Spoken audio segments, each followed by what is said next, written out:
purpose of question or discussion. Senator from Carter. Bill, to comment on the bill, Mr. Please President. proceed. As the primary sponsor of the bill last year, I think I need to clarify from a legal standpoint and historical standpoint of how the change was made or why the change was made.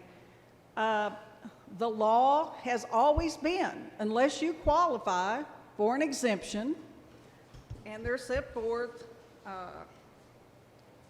in the statute. They are the 16-year exemption, 12 years.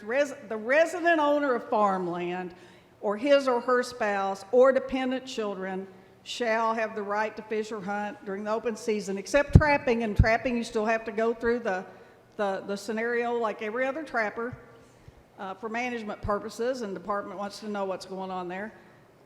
That they're bona fide owners, and that real tenants shall have the same privilege. Those are the exemptions.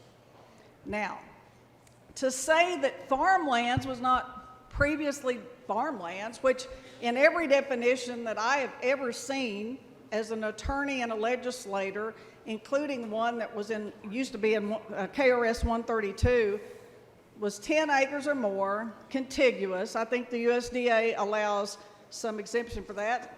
Assessment and taxation allows some exemptions. So what's happened, why we modified the language that everyone had to have a hunting and fishing license on their property unless they qualified specifically for this limited exemption, and the limited exemption being for farmers and tenants, kind of a trade-off for providing habitat in those areas, and then further for management of their farm when it comes to species.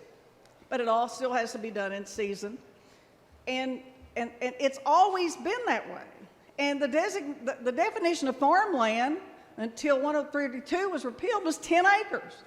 And that's consistent with every planning and zoning definition, every taxation, nuisance and trespass that we pass, assessment purposes, and even in the health statutes, KRS 211.005, defining farmstead, it's 10 contiguous acres.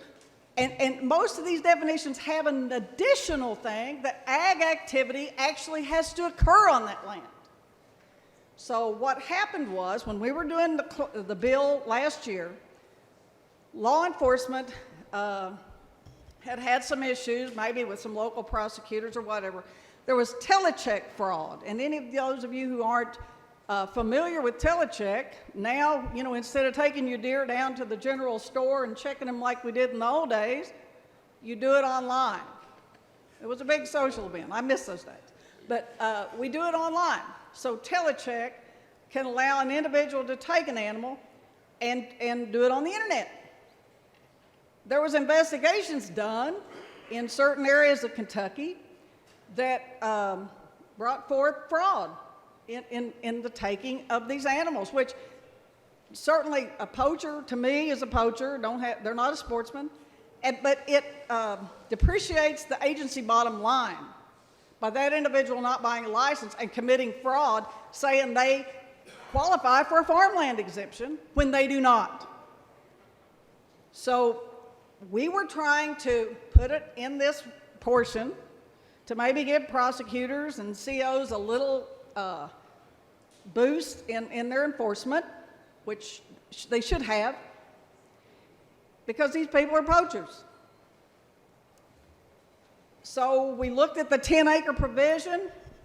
That was the language brought to me, and I thought, well, USDA and other entities make like a 5-acre accommodation, and you could provide habitat and farm vegetables or something meaningful on 5 acres, chickens, goats, whatever. So what my thought was, if I take it down to 5 acres, we're allowing more individuals to hunt and fish on their property without buying a license. And that's what we did. By taking it down to 5 acres, more consistent with some of the federal definitions and other definitions. So It's always been the law, unless you are a farmer or a tenant on a farm, a real live farm, not a 5-acre estate, that you've had to buy a license. I've hunted all my life. It's not that hard. I know this. You can read the law. So there's been a lot of things since we filed this bill that are just misinterpretation. And I'm going to vote for the bill because guess what? This bill makes more people buy licenses. That 7-acre holder that doesn't operate a farm, they're going to have to buy a license. And that bolsters the agency bottom line.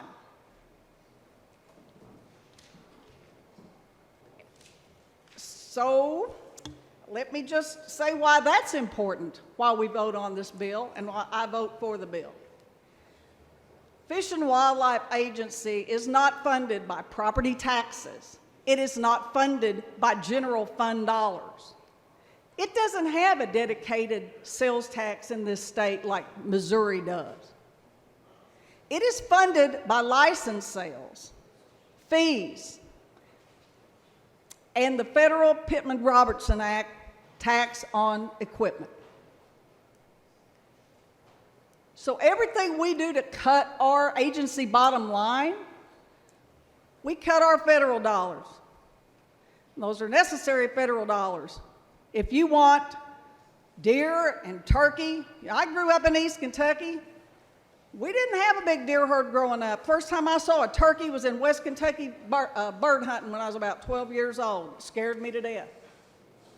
We've got all those things now. We've got the reintroduction of elk. Whether you're a hunter or not, you know, hunters pay for conservation, they pay for the Fish and Wildlife Department. I'm not going to enable poachers. I'm going to be a sportsman because that's what I've been all my life.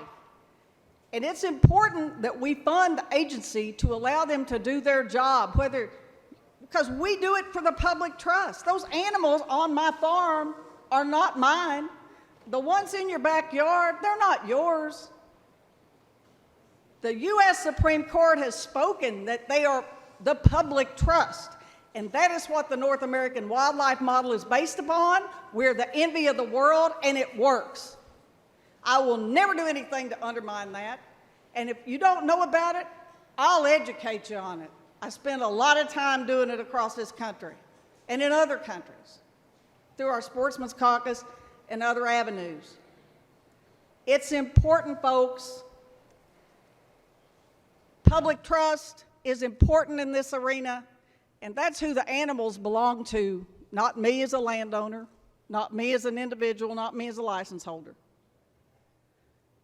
And I assume we're going to have more discussion in this area coming forward, but I wanted to just preface the discussion with the law, the history, and the reality. Thank you, Mr. President. Any other member having not been previously recognized seek recognition for the purpose